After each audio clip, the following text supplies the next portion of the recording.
Bharat Pakistan match যা হওয়ার কথা ছিল সেরকমই হলো ম্যাচ। কোনো পরিবর্তন নেই। ভারতের কাছে পাকিস্তান খারাপভাবে হারবে সেটাই হলো, কিন্তু এত খারাপভাবে হারবে এটা ভাবা যায়নি। মানে যেভাবে হাইপ তৈরি হয়েছিল যে নতুন টিম নতুনভাবে খেলবে, তার খেলতে জানে, 4-6 মারতে জানে, কই সেই 4-6 ছক্কা মারাবার ব্যাটসম্যান কই আপনাদের? এসব কেবল হাইপ তৈরি হয়েছিল ইন্ডিয়া পাকিস্তান ম্যাচ শুরু হওয়ার আগে, কিন্তু ইন্ডিয়ার কাছে পাকিস্তান মানে পুরো একদম ধসা টিম।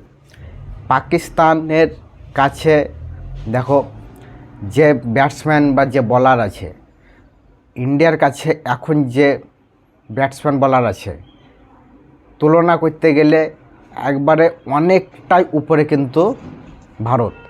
অভিষেক শর্মা যেখানে এসে 4-6 মারছে, আর সেখানে একটি 4 বার করতে পাকিস্তানের দুম বেরিয়ে যাচ্ছে প্রথমে, ঠিক আছে? তো বলার যেখানে কুলদীপ যাদব উইকেট নিচ্ছে, বরুণ চক্রবর্তী গুগলি দিচ্ছে, বুঝতে পারা যাচ্ছে না। আর জাসপ্রীত বুমরা যে বল করছে, হার্দিক পান্ডিয়া, সবাই একবারে একের পর এক পারফেক্ট বল করছে। কিন্তু এইদিকে পাকিস্তান যে বলারের দিক থেকেও তারা ভালো, কিন্তু বলারের দিক থেকে যে স্পিনার নিয়ে তারা খুব ম্যাচ জিতছিল, আজকে তাদেরকে প্রমাণ করে দিল যে এগুলো কেবল ছোট টিমের ওপরই সম্ভব, বড় টিমের ওপর সম্ভব নয়। তো খুব আসানভাবে এই ম্যাচটি জিতে গেছে ভারত। ইন্ডিয়া পাকিস্তান ম্যাচ দেখতে মানে একদম বেকার। পাকিস্তান আর ইন্ডিয়ার ম্যাচ দেখতে একদম বেকার লাগে। মানে তাদের যে হাড্ডাহাড্ডি লড়াই সেটা দেখতে পাওয়া যায় না। পাকিস্তান এমনভাবে হারলো যেখানে লড়ে হারলো সেরকমও নয়, একদম একতরফা হেরে গেল। তো যাই হোক, ইন্ডিয়া আমাদের জিতে গেছে। তারা এশিয়া কাপ জেতার পুরোপুরি একটি নির্ভর দল, কারণ সে এটারই যোগ্য। এশিয়া কাপটা ভারতের জন্যই। তো যাই হোক, দেখা যাক কী হচ্ছে ম্যাচে। আর দ্বিতীয় যে কথা সেটা হচ্ছে, তারা হ্যান্ডশেক করেনি খেলা শেষে। সূর্যকুমার যাদব 6 মেরে ম্যাচ জিতিয়ে পুরোপুরি বেরিয়ে গেছে গ্রাউন্ড থেকে। তারা হ্যান্ডশেক করেনি, সেটা আপনারা বুঝতেই পারছেন। এবং খেলা শেষে ইন্টারভিউয়ে সূর্যকুমার যাদব বলেছে, এই ম্যাচটি জিতেছি আমাদের পেহেলগাম অ্যাটাকে যারা শহীদ হয়েছে তাদের জন্য এই ম্যাচটি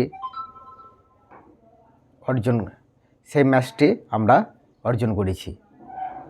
তাদের ওপর এই ম্যাচটি ডেডিকেটেড। তো এই ম্যাচ পেহেলগাম অ্যাটাকের যে শহীদ তাদের জন্য এই ম্যাচটি ডেডিকেটেড একটি ম্যাচ। তো যাই হোক, ইন্ডিয়া পাকিস্তান ম্যাচ কেবল হাইপ হয়, কিন্তু খেলা দেখে কোনো ইন্টারেস্ট পাওয়া যায় না। কিন্তু ইন্ডিয়া একতরফা জিতবে এটা আমাদের জানা ছিল, কারণ ইন্ডিয়া এমন স্ট্রং টিম এখন বর্তমান সময়ে এশিয়া মহাদেশের কোনো টিম তাকে হারাতে পারবে বলে কোনো মনে হয় না।